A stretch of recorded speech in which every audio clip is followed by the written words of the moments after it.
You're done for. Ah! You're the killer. Y'all know we gotta start this one off with a content warning as always. This game contains depictions and mentions of domestic abuse and graphic violence. This game is intended for 18 plus audience only. Ladies and gentlemen, fluorescent red is back on the channel, not the screen, Jesus. But not because of anything else with you and him, because right now you and him is not up for people to view. I think you have to contact, from what I read, it said to contact the creator to get access to the game, which is crazy. But this is Vile Strangers. Welcome to Vile Strangers, everybody. I hope you guys are having a fantastic day. I had to slide my tea to the side. This game looked amazing, and I wanted to play it so bad, but I just had so much going on that I just needed to like chillax for a little bit and, regroup myself. And I know you guys want me to relax and not, do anything too crazy. However, this is probably going to be a long one, okay? Because it did not specify if there were endings. I'm going to assume that there's one ending. Usually when they don't specify, there's either 2 or 3 endings or one ending. But if there's more than one ending, please let me know. I will try my best to get them all. I'm going to go into preference a little bit, and I'm going to turn down the music just a tad, okay? Because I've been having issues with music in this game, so here we go. Oh, before we get started, hi, I'm Voyia. I play a variety of games. If you want me to play something, please do not hesitate to ask. As itch.io games and Xbox games, I definitely can play. Let's get started.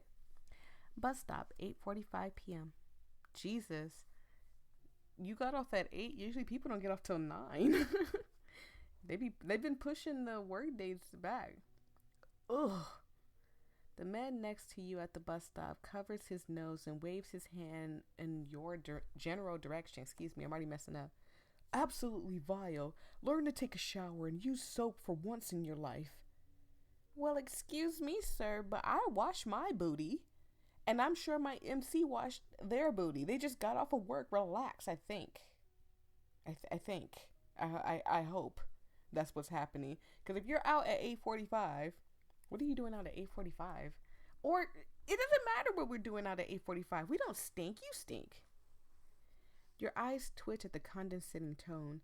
His voice filled with judgment, which can be expected considering it's coming from a guy in fancy suit. Oh, how flattering. Just what I needed to hear after working 9+ hours. Yeah, we're coming from work. So shut up. You think in tire annoyance before flipping him off when he turns his back towards you.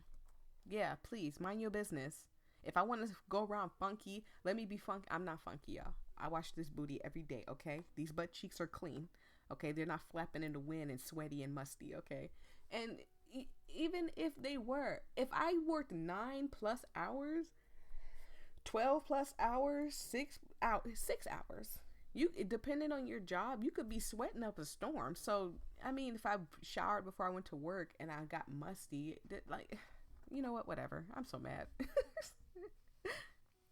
He's still gagging, playing up his disgust as he creates a large amount of distance between you two, although not going too far so he can still catch the bus you're both waiting for. He's probably the sort that has never changed a diaper, you're certain of it.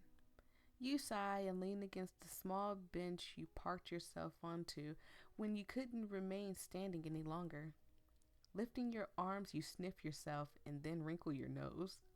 Like you just got off of work. Relax. Okay, the jerk might have a point. You smell like a mix of blueberry slushy and a hint of chocolate sundae thrown in. Well, that doesn't sound bad. I don't know how well. Well, blueberries go good with chocolate. That's not a bad smell. Not a bad combination.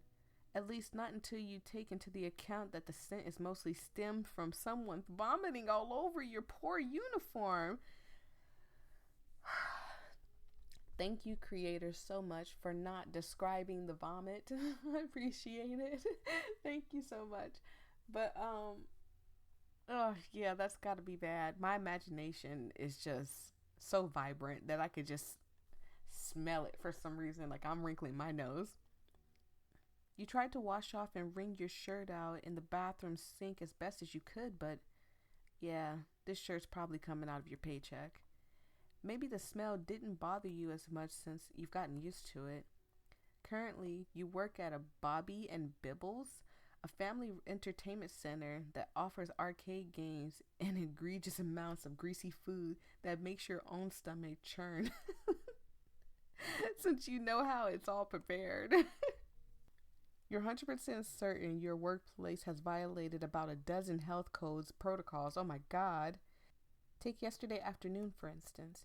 You had a little staring contest with a mouse stealing cheese off an uncooked pizza before it ran off, heading for a clear-cut hole in the wall with open access to the counter. And despite telling the manager about this, the manager demanded the pizza still get served. They didn't even opt to throw it out, just argued that there's no time, then retreated back into their office. And that's not even the worst of the offense. The way I would have fought somebody over this. Most of them were far more disgusting, but you've turned a blind eye each time. Well, not that you've got much of a choice. You're steeped in student loans, and this is the only job that'll accept you after months of endless searching. So in the end, you learn to grit your teeth and bear it. You sigh again, letting your head rest against the back of the wooden bench, your head tilted up towards the darkened sky. At least the day is almost over. Oh my God. I used to work at Popeyes, and the way I've seen them treat, like my manager told me, and this is not at every Popeyes, okay? So don't start rallying towards Popeyes. My manager told me that their policy in that store is if somebody comes to that door and start talking trash to you, if somebody comes to the front, start talking trash to you, you take their food in the back and rub it on the floor. And she was like, yeah, don't let them get away with that. Rub that chicken all over the floor or whatever. And I'm like, or we could just give them the chicken and get them out of here as soon as possible or refuse service. But she's like, no, what good does that do? I'm like, what good does it do to get them sick? You tell yourself, what more can happen? And then you wince because as soon as anyone says or even thinks those words, shite always hits the fan. You look over at the man standing far away from you.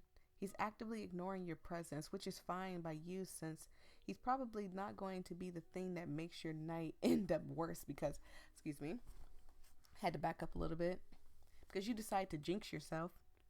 Maybe the buses could wind up running late then. You try to predict the terrible luck that'll befall you when you hear harsh and heavy steps. Oh my goodness. You glance over, and holy shite, a guy walking towards you is huge. You need climbing gear just to see him eye level. He's that tall. So are we talking like 5'5"? Because if you're like 5'2" and he's 5'5", that could be tall to you. But if we talking like 6 feet, oh my goodness, 6 feet is. Let me stop. I'm not gonna fall for the visual novel, guys.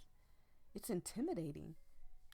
When he makes a grunting noise, you crane your neck to look up at his face, but he's wearing something over it. Oh, hello. He's cute. He's cute. Question mark? He's cute. He's got long hair. He's cute. Like a mask? Oh, please say this guy isn't the result of my self-inflicted jinx. He's just some party goer, right? Probably with a costume thing, considering his apron that looks like there's a few red splotches right on the you are screwed alarms start ringing in your head, sirens going off left and right, and your brain scrambles and tries to determine whether or not those are actual blood splatters or simply dollops of ketchup made to look like blood. You try to recall if you've seen anything in the news or true crime channels about mass murders in your area. Why would you even watch any of that? But if you're being honest, the crime rates are astronomical in your city. Despite the facts that you are currently near the outskirts, this place is a festering cesspool of criminals all congregating together in one area, and not even here is safe. Oh my god. Why, please tell me you have protection on you though. You clench your fists on your lap. Looking away, you see that the other man waiting for the bus walked off somewhere. Great! So now you're alone with this guy. The hulking man doesn't say anything as he lowers himself onto the bench next to you. You can hear him breathing, long drawn-out breath punctuating the quiet. An involuntary shiver crawls down your spine as you scooch towards the other end of the bench, making as much space as possible between you and the hulking man. It's then that your brain finally decides to remember the news report from this morning. The body of a 34-year-old man identified as Raven Marvick, I hope I said his name right, was discovered strung up inside a gazebo of Winterberry Park yesterday evening by a young woman jogging in the area. Reports say that You dislodge your thoughts with a furious shake of your head. No, that won't happen to you. It can't. Because that's... What, impossible? You really think that something impossible could happen and you live in a place where the crime is very high? You think that something like that couldn't possibly happen to you? Absolutely. I hate this, but I think of the worst sometimes. And I'd be like, yeah, this is the possibly worst thing that could happen to me here. So to prevent that worst thing, let's do this. Like, that's how my brain works. I hate that it works that way, but sometimes it saves my life. Your brief stint of denial gets cut off by the sudden movement out of the corner of your eye. The masked man cocks his head slowly, surely noticing how you stiffen, your body going ramrod straight and locking into a tight coil of fear and discomfort. He's staring right at you. His breathing grows heavier, as though your responses excite him. A loud, resonant sound inflicted into the silence of the night. You can't even hear the sounds of the city in the far distance where you are positioned, like everything's frozen in time between you and the man and this moment. At this point, run. Out of the corner of your eye, you catch the sight of his hand twitching. You finally turn your head towards him, trying to keep your trembling under wraps as you shove your quaking hands between your legs, knowing full well that, excuse me, I'm losing my voice, that if he attacks you, you're practically defenseless. Where the hell is that damn bus? Shouldn't it have shown up by now? He cocks his head to the other side as you hold his gaze. At this moment in time, you really wish you took that trusty old ballistic knife with you as extra precaution, but your knife wasn't in any shape to offer protection right now, and besides, you didn't know you'd encounter someone like this on your way home from work. The cherry on the shite sundae. You got to be prepared for everything, especially when you live alone. You schmiv alone. We don't say live alone. We say schmiv a bone, so we don't alert the spookies. But when you schmiv a bone, you got to carry protection, always. Then again, would a knife even bring him down, or would his muscles act as a barrier? You could take on a normal-sized guy, but him? Jabbing him with something sharp might wind up feeling more like a splinter or a toothpick, and you probably wouldn't even reach his vitals if you went toe-to-toe. Excuse me. Yeah, the best thing you can do is to avoid the worst-case scenario. You turn your head away, the movement janky and awkward, the pressure of being so intensely watched making you self-conscious about everything that you do. Excuse me. You're seriously consider leaving at this point. There's plenty of cheap hotels within the city limits willing to let you stay for the night. A reasonable option, and one you're heavily considering, at least.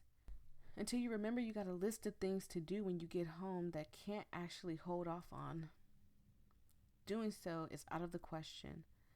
A second idea comes to mind as you think about walking home, hightailing it on the long stretches of sidewalk, your path lit only by a few flickering street lights. You can handle walking a few miles in favor of a big and scary over here. But what if he follows you? Then you're even further away from other witnesses. But at the rate things are going, you're not even sure if the bus will show up anytime soon. There's a possibility the bus broke down en route. Oh no, that's even worse. It's a hard decision to make. Stay here and endure the creepy looking man, or walk home and risk him following you. Either way, you need to make a choice. Me personally, the bus was taking long. Someone was making me feel uncomfortable. I'm gonna walk it home. Hands down. No way. I'm staying. Oh no, I pressed back on the keyboard. My bad. You opt to travel home by foot rather than staying next to the freaky stranger any longer. Pulling yourself up from the bench, you avoid eye contact with the masked man, choosing to keep your eyes focused on the road ahead of you. You listen out for the footsteps as you move away from the bus stop. But after a few moments of walking, there's no sign of the odd man pursuing you, the echoes of footsteps only coming from your own worn out sneakers. You sigh with relief. The night air brisk, a cold chill on your skin. Above, storm clouds gather and merge. Oh my goodness. Sure to bring in an incoming storm. Great, just great. Thunder claps overhead and you frown as water begins to pour from the sky, adding yet another obstacle to your trek home. Then, a twig snap and you freeze. Did the man follow you after all? You hesitate a moment before turning around, searching through the darkness for any sort of masked figure, but find no trace of him or anyone else. Swallowing hard, you force yourself to try to get rid of the paranoia as you continue your way down the empty street.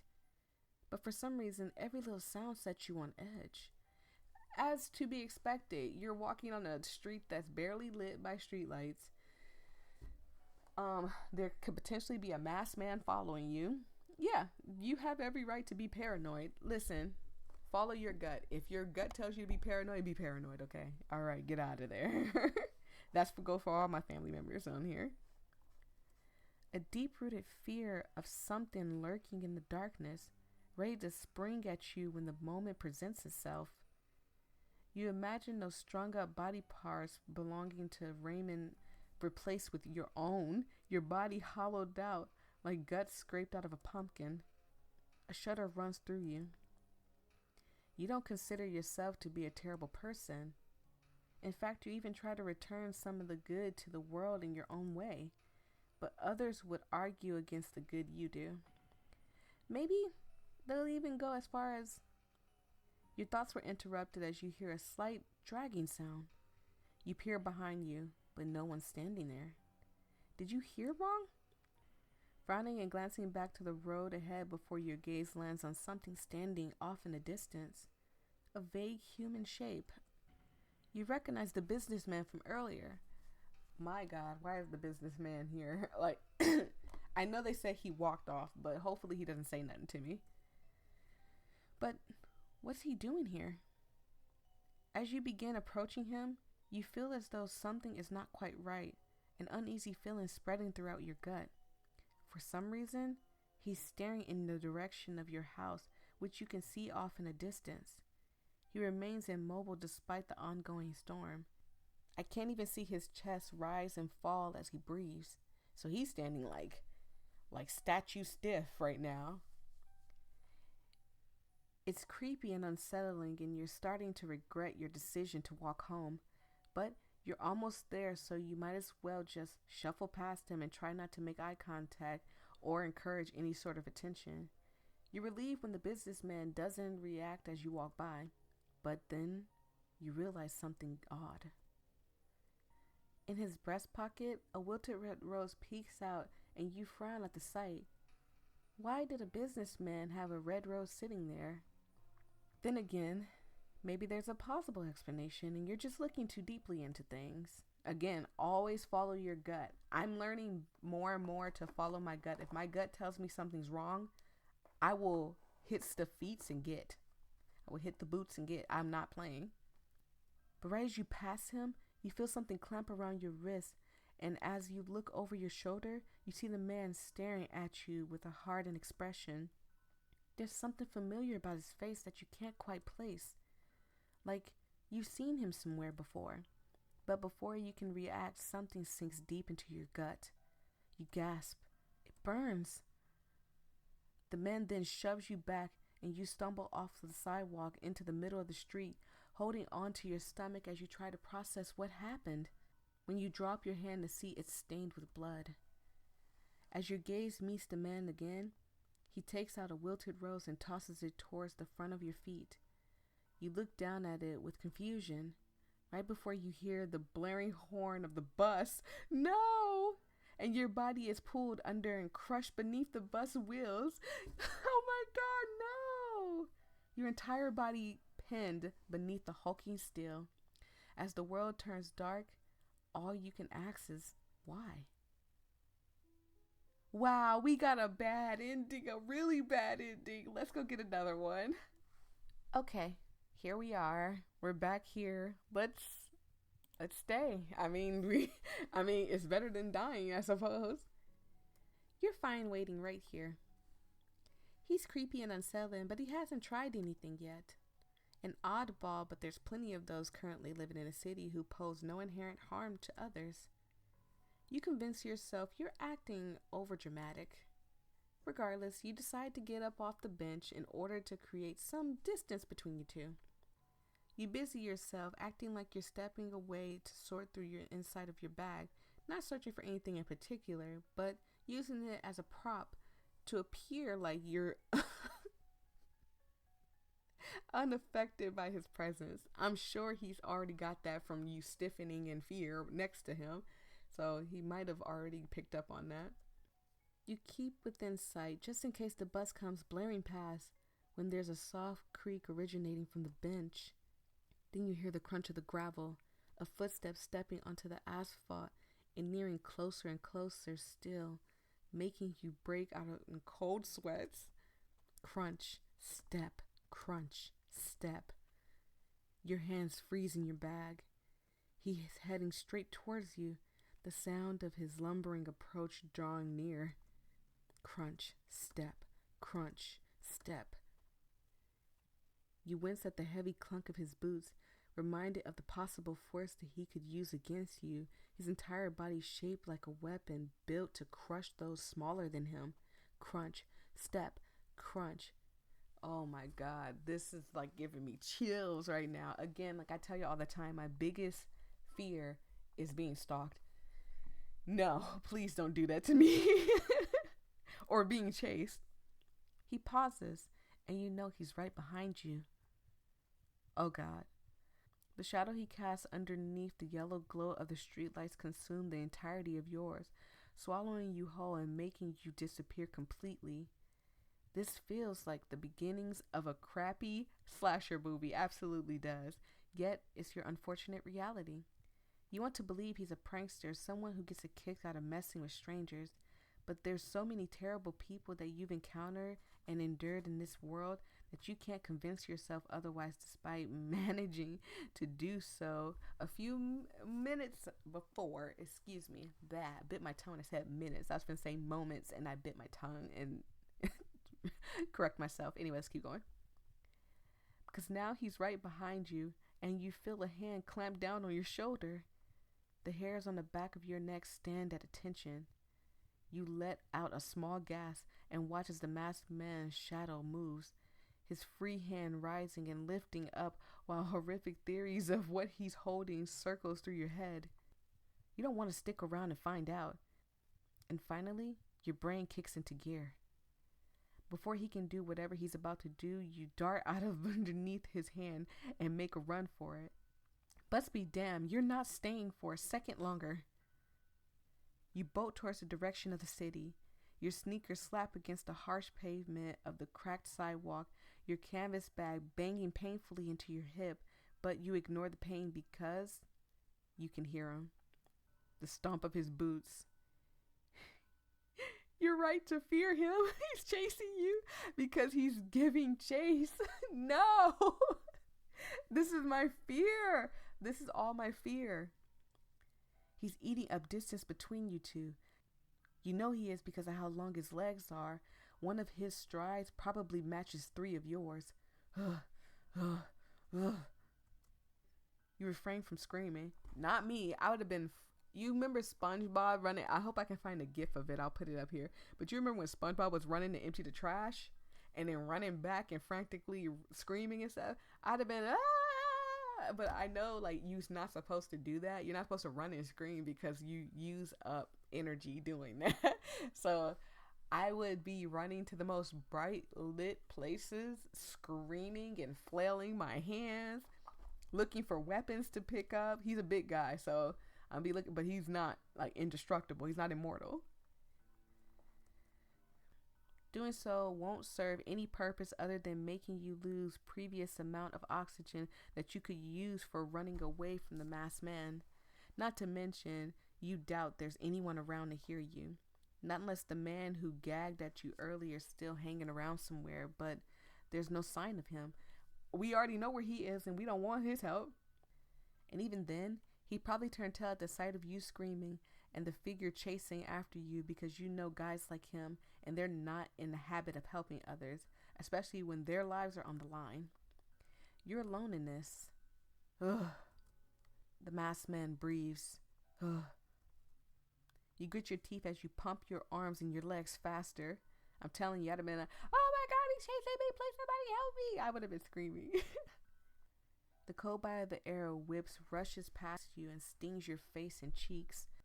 A splash of something wet splashes against the back of your hand as you propel your body forward with each step, the weight of your body getting heavier the longer you run. Overhead, darkened clouds descend, covering the entirety of the night sky. There's a rumble and then a streak of lightning illuminating the world as the rain begins to pour down in heavy sheets. The change is sudden. You find it almost laughable. More than laughable. This is hilarious. This is like, this is my life. It's like you're filling out the slasher movie bingo card. What a joke. But you refuse to let the weather keep you from escaping this deranged man who's become even more frantic. He is so much closer now, isn't he? You risk sneaking a glance over your shoulder, then scream. You should have screamed a long time ago. Look at this. Look at that. He's right on your back. You're dead. You're dead. Just die slowly. He's an arm's length away. Your body almost within grabbing distance, and there's something in his hand that you can't quite make out within the darkness. The only thing that you can see that the item glints when other violent lightning strikes across the sky. Jesus! A weapon. He's got a weapon. You're certain of it now. This man's chasing me with a hook. Oh my goodness, I would be screaming.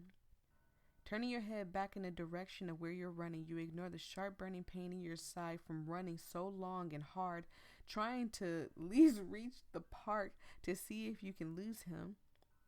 Any other path will lead you to a dead end, and your body will end up mangled in a ditch somewhere if you give the masked man an opportunity to corner you. Besides, you're closest to that area now. I'm assuming she's talking about the park. Oh no, she's not talking about the park. The body of a 34-year-old man identified as Raymond Marvick, I hope I said his name again, correctly again, was discovered strung up inside the gazebo of Winterberry Park yesterday. No, stop thinking about that. There's no way the same thing will happen to you. Not unless, get back here. Unless he catch you. Hands grasp at the back of your shirt right as you catch the sights of the parked entrance, and you make a sudden sharp turn to dislodge the man's grasp and send him stumbling forward and past you, and as you make a break for the open gap in the rusted iron fencing. Someone cut a small human-shaped hole into the wires to let people pass through when the gates are locked. You think those little property damage shites sense is small enough size for you, but not the bulk of a 6'8" man that's currently trying to catch up with you. He's 6'8". Oh my God. People don't put that into perspective how tall 6'8" really is. Like, I want you to grab a freaking ruler or measuring tape, and I want you to stretch it till you hit 6'8", and then I want you to prop it up in the air and look at it. That is tall. That Song is 6'5". He's not even 6'8", but he's like 6'5.5". But I mean, still, it's still tall. And I'm looking up at him, and I know you don't think Song is real, but look, Song, come here. He's just camera shy, okay? He's just camera shy, but he's real, okay? Oh, no, no, no. I hit the button. I hit the button. Go back, go back, go back, go back. Go back, game. Go back. Thank you. You manage to watch as the man hurtles towards you like a linebacker on a football field, and your heart sizes in your chest. Turning your body, you frantically squeeze through the gap. The cut wire of the fencing tears into the front of your stomach, and you let out a yelp, the rusted wire tearing through the fabric of your uniform. You manage to pull out into the other side just in time to watch the man run into the fence. Hey, look, I would still go. A 6'8" man, that's nothing to clear a fence for him. You stare at him for a moment, heavy breathing on one side and him on the other, with one hand curled around the wire and the other in his pocket. I don't know what's in his pocket, but he can keep it to himself. Sorry, I was trying not to cough in the mic. It feels like an eternity. And then you turn tail and flee, sprinting through the weeds, choking the landscape of the abandoned park. The broken swing set to your left shrieks in complaints as the wind tugs and pulls, almost sending the metallic chain lashing at your face as you dart past. You hear the clang of the fence somewhere, and you just know that he's climbing over the fence, but you can't see him through the curtain of rain despite trying to use your hand to shield in order to keep the water out of your eyes.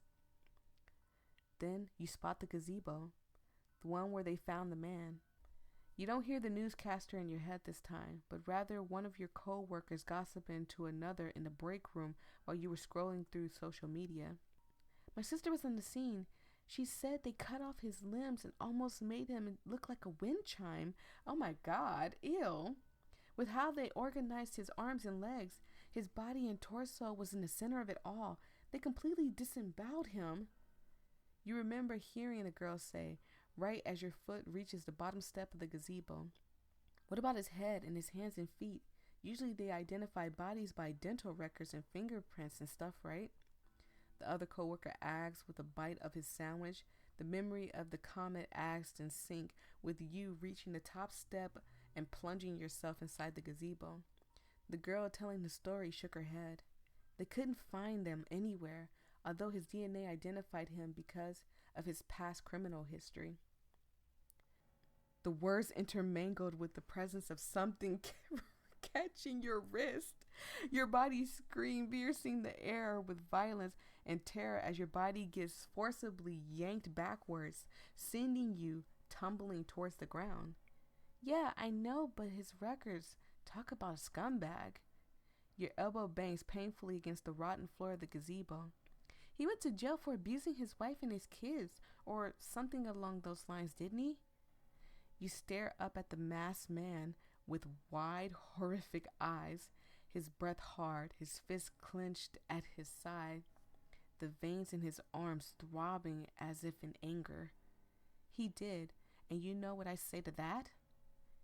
Asked the memory of the female co-worker right as the masked man slowly reaches behind him, the thing glinting in your peripheral as you draw it out once more, as he draw it out once more, excuse me. Good. You screw your eyes shut and brace your arms above your head. Riddance. Boom. Oh, well, I guess both endings we die. Good. Not good. Bad, but, good. Huh? You crack open your eye to see a palm extended to you, a small little bunny-shaped keychain resting in that same hand. Huh? You dropped this. The masked man says, a bit breathless. Your gaze goes from the man to his hand and then back again, and something seems to click in his head. Sorry. When I reached for you, I almost tripped, grabbed onto the railing for support. But I accidentally drug you back in the process. Here, let me help you up. Officially stunned, locked, You let the masked stranger help you up to your feet. He then observes the scrape on your elbow. I'm so sorry. He starts patting his pocket before drawing out a bright pastel pink band-aid and helping you put it on your scrape. Should do for now. He catches his breath and begins to form fuller sentences. What just happened? You stare at the masked man with your jaw slightly unhinged before you shake your head and point an accusing finger at him. Wait, so you're telling me that you chased me down like a madman because you wanted to return something? Why didn't you say anything? You scared the living hell out of me. I thought you were trying to kill me, dude. Oh. The masked man sounds almost sheepish and he touches the tip, of his fingers. I had to read the rest. Sorry. Y'all know me. Together as he looks away. I tried to say something, but you suddenly ran away. I didn't realize you were running because of me. Why did you think I was running then? You fold your arms over your chest. I thought you were looking for something in your bag and couldn't find it. So I figured you were racing to get it before the bus showed up. I thought it was the keychain you dropped. It's limited edition, right? He's right. The keychain in question belongs to a show called Little Lucy Lamb's Herd that aired in the early 80s, displayed a cute and colorful cast of what else? Lambs. Who often talk about themes of friendship and doing the right thing. Penny, a pink and purple lamb, wound up becoming your favorite despite acting as more of a second character. She taught you to always do what you could to help others without expectation of a reward, causing you to look up to her an example. Even now, as an adult, the keychain is a reminder of that exact lesson. You wonder if that was what the masked man was thinking too as he chased after you. Finally, you nod to his question and clench the keychain in your fist before putting it on the canvas bag for safekeeping, stealing glances at the masked man as you do so. Despite the mask, you can tell by his body language that he appeared anxious, if not a little shy. Can I ask you one last question? You say at last, and he jumps a bit, as if surprised you addressed him, and then he nods, the movement quick and eager. Before on the bench, why were you staring at me?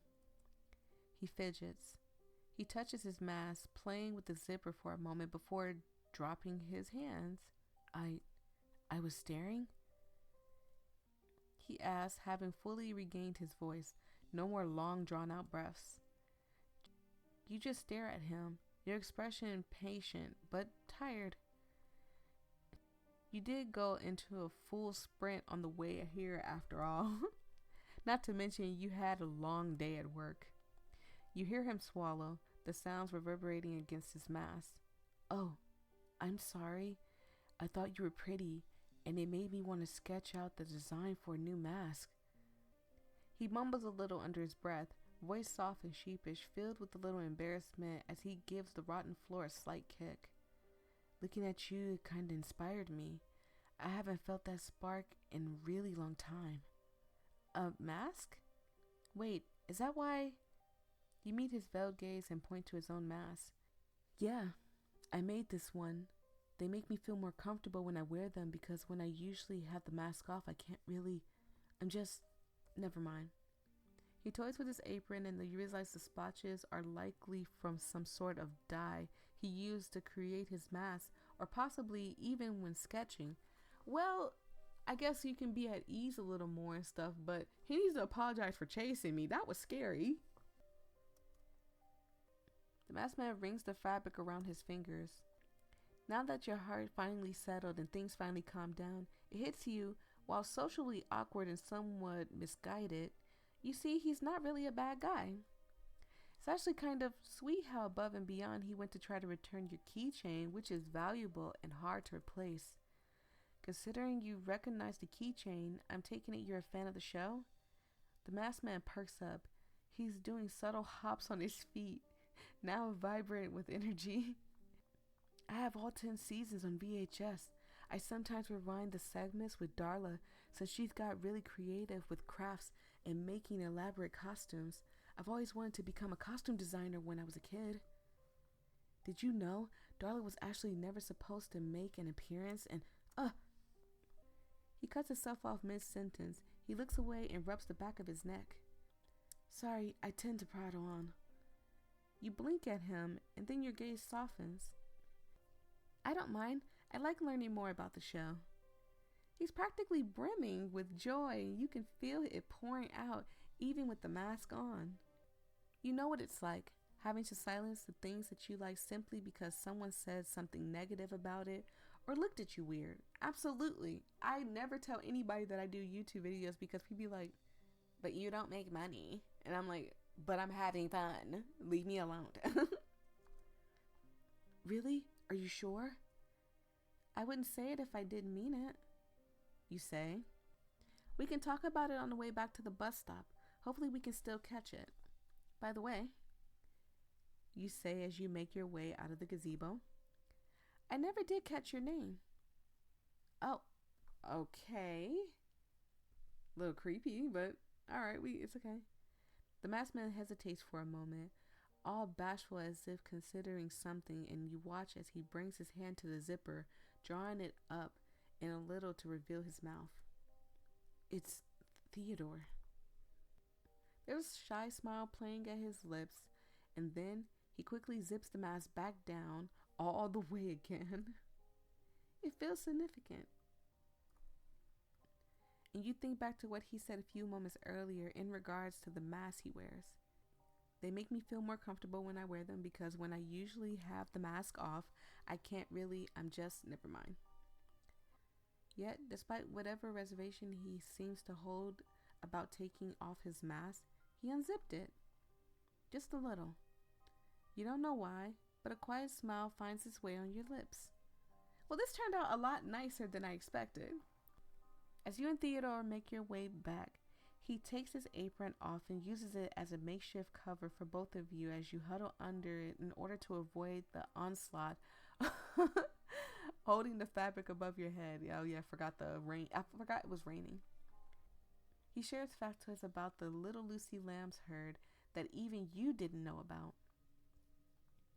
Theodore looks animated as he talks, his hands expressive as he gestures around, like it's the first time anyone's giving him permission to just be himself. It's kind of adorable. When you reach the bus stop, you arrive at the perfect time, the bus pulling up beside you two. On your way home, you and Theodore exchange numbers, and when you get off the bus, he waves at you through the spot next to the window. He sets himself as Teddy in your phone, and there's a smile playing on your lips as you stare down at the name, already seeing a text from him with a few bear emojis. But then you catch a whiff of the oh no, I forgot about the businessman that's a killer. Oh my goodness, I forgot about him. But then you catch a whiff of a coppery scent, the trail leading straight to the bathroom at the end of the hall, causing you to stiffen. You place your phone into your back pocket and drop your bag. It lands with a heavy thud in the quiet of the house. The silence, despite the ongoing storm, feels unnatural. No sound coming in or out. You finally make your way towards the bathroom.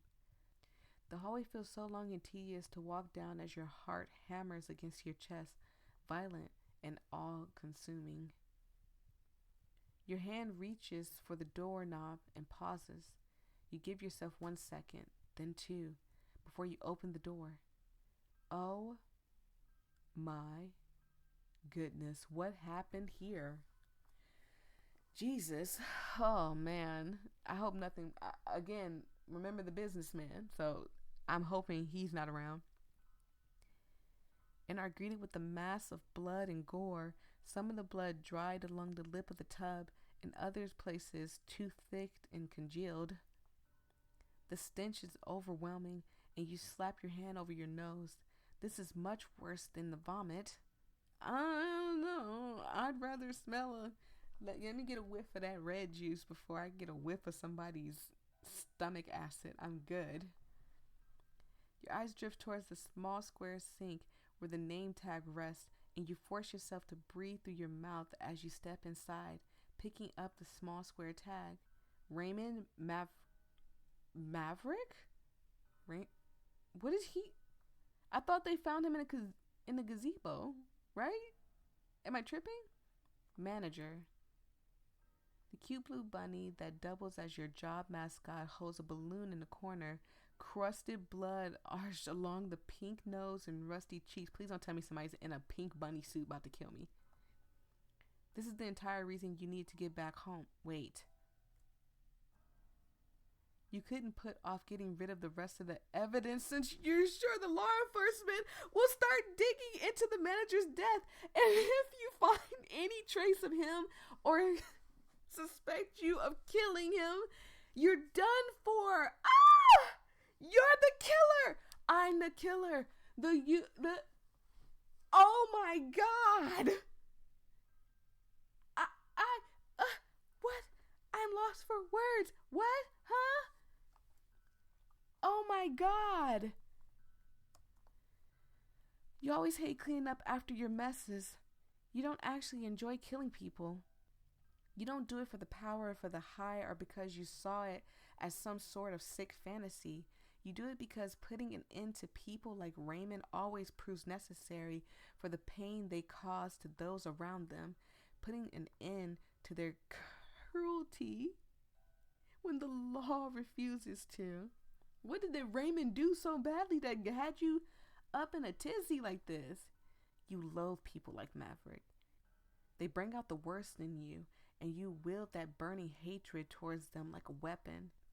It wasn't even the rumors at your job that alerted you of his abusive behavior, but something you witnessed in the parking lot after you had just gotten off your evening shift, watching as a small SUV creamed past you. What did he do in the USB in the USB Jesus in the I can't even say it anymore. What did he do in there? What did he do? You grind your teeth as you remember how he did his wife in the front seat, watching as mascara ran down her face, one of his hands tangled in her hair while the other gripped the steering wheel of the car. The veins in his neck pulsed and throbbed, his face entirely red with rage, and their child was in the back to witness it all. You knew right then and there that you didn't even need to research that man's background. You were going to freaking kill him. And so you did, doing what you had to by flirting with him just enough that he didn't even hesitate when you secretly asked him over your house. The act disgusted you, but you were reminding yourself that you'd soon bear fruit. And you did. It was all too easy. Better yet, he feared getting caught since sleeping with the employees could get him fired, so he laid low on the way over, so no one even knew he came over. That's the crazy part. Wow. At first he tried getting handsy as soon as you opened the door, but you managed to shove a beer into his hands before he could pry your shirt off and then lead him inside, waiting for the opportune time to strike.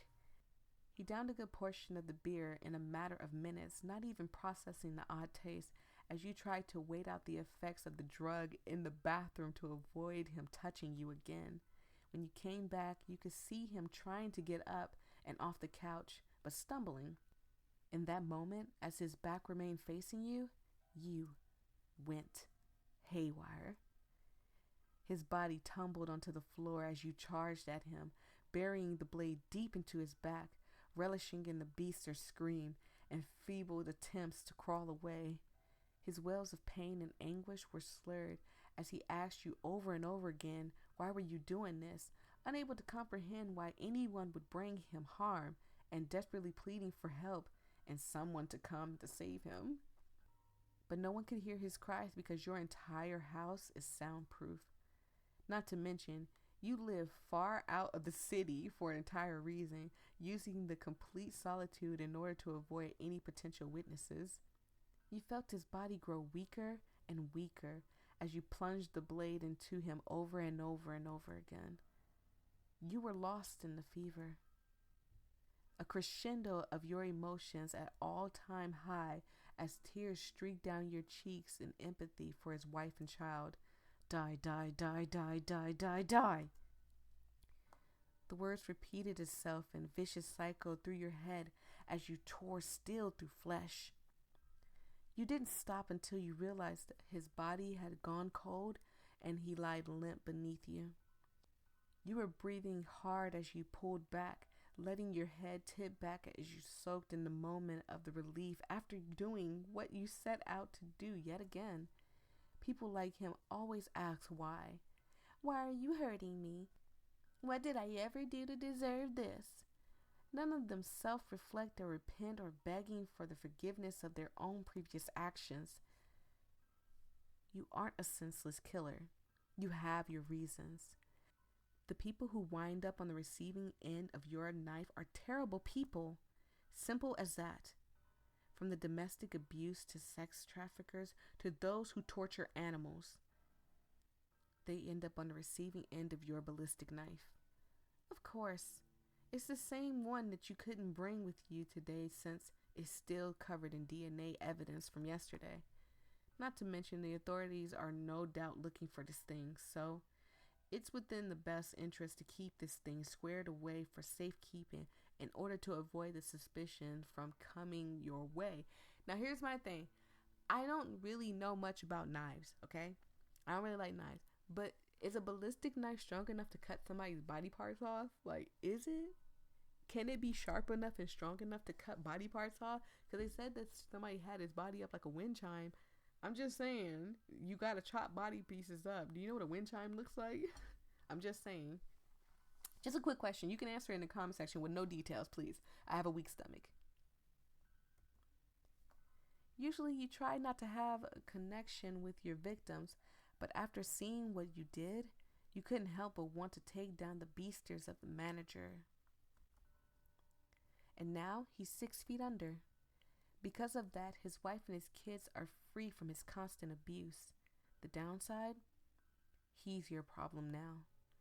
You sigh as you turn towards the tub. Yeah, no. That's a problem for later you, because no matter how many times you've done this, which is well into the double digits, you always get queasy at the sight of so much gore. Then stop doing it. The only reason you can handle it during a kill is because of the adrenaline coursing through your body. Otherwise, you want to hurl just like the customer who ruined your uniform did. You go with the knife cleaning first, letting the water run over the steel of the blade, imagining a hopeful future for your manager's kids and wife where they didn't live in fear of constantly making the wrong move.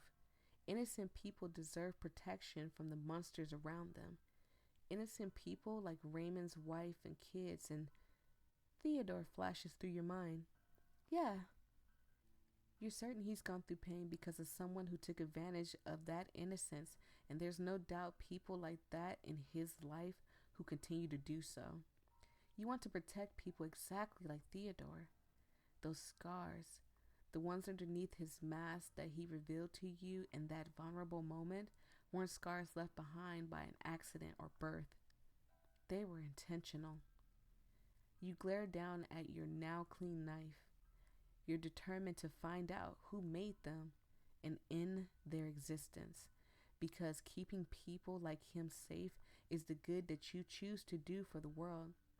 It's unconventional, frowned upon, disturbing, but you're determined regardless to find and eliminate every vile stranger you can find. Oh my goodness, that was good. That was great. That was amazing. Oh. Well, there you have it. Vile strangers, everybody. I hope you guys enjoy. Creator, you did a fantastic job. I don't know what's going on with your you and him. Personal reasons, I get it. I understand. You don't got to explain nothing to me. But this right here was really good. If you took a break from you and him just to do this, by all means, this was amazing. I am so happy and so proud of you. But thank you guys so much. I truly appreciate it. I hope you guys have a fantastic day. Don't be a vile person, okay? Because you see there's people out there trying to get you when you're a bad person, okay? Peace and love. Everybody has to get their, their karma, so you better be good. You better be good people, okay? I love you guys. Bye.